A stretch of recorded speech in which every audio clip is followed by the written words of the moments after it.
So then we're like probably less than 100 yards from the blind.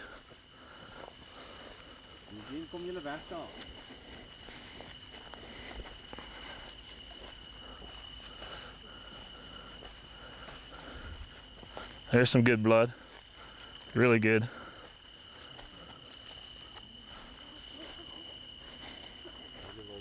And here's more here. And there he is. Check that out. Awesome. Ho ho ho. Come on in here, girls. Oh, look at that. Yes. Awesome. What a family experience. Jay? Thank you. Thank you guys for being there. Wow. That is gonna look awesome. Look at the ears. Can I show you a few features of a kudu? Absolutely, please do. Congratulations, well done, huh? Thank you. So when you look at him, this is an old bull. You can see all the calluses and everything. But when you look at the side of the face, every kudu has a very unique spot. So this one has 2 spots, others have stripes, others have little spots. So whenever you look at a kudu, it's kind of like his fingerprints. And then on the inside of the ears, you look at the color of those ears, and they're massive. And that's one of the reasons why they can listen so well. So a kudu bull will stand sometimes under a tree for a long time, just very still, listen. And that's why they're so elusive as well.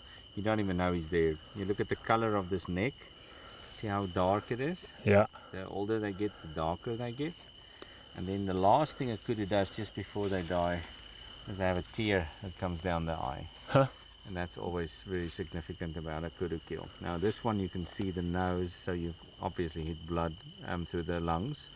And you could see the last blood we had there. Yeah. Had a lot of the bubbles in it as well. Yeah. So he's good, old bull. Look at the ivory tips.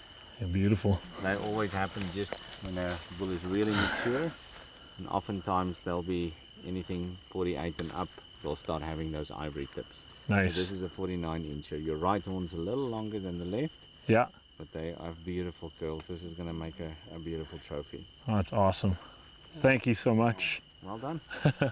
Congratulations. Yes. I'm happy for you. Tell us about your hunt. Well, it was pretty awesome. We came out with the crossbow and the whole family, with Jalen planning to hunt for impala.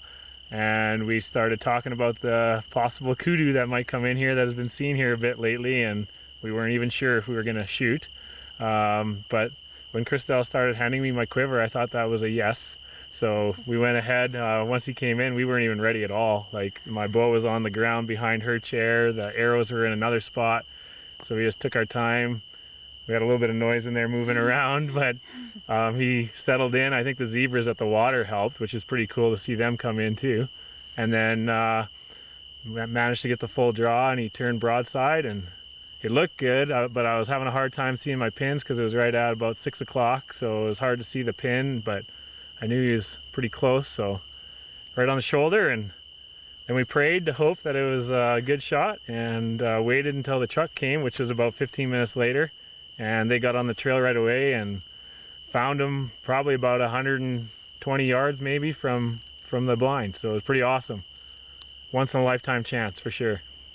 We had an opportunity for Terrace to hunt impala before the rest of the team got here, and she shot a really nice impala. We had to wait a couple days to find it. It was a tough tracking job, but the guys here did a great job at Shikwaru Lodge and found it. And it was a good shot really that she made. But she's such a joker. She was joking about 3 impala that came in that day, we thought, but there actually was. And then today we were watching the zebras circle around, and Terrace, after her nap in the blind, was peeking out the side window and said, "Wow, that is a big kudu." And we really didn't believe her. I think Kevin even asked Christelle if it was like, is she serious? And then she said it again, and I'm like, okay, I'm gonna have to look out there just to see, because I wasn't even gonna look. And wow, was that a big kudu walking in right there. So yeah, that's when we decided it's time to maybe start getting ready for the shot. Kudu came in from the side and came to about 16 yards is what I estimated at based on what we had ranged earlier on, and was kind of quartering towards us, and so I had to wait for him to turn broadside. He was watching the zebras that were there, and once he turned broadside, I was able to draw back my Matthews helium and get the full draw and make a shot right on the front shoulder. So I can't say enough too about my Matthews bow. I love shooting, it's very smooth. We had a great time here at Shikwaru Lodge. Like the accommodations are great. The staff are incredibly friendly. The food is so good. I've gained weight and we've eaten well every meal. So yeah, we can't say enough about the great time we've had here and the ministry opportunities as well.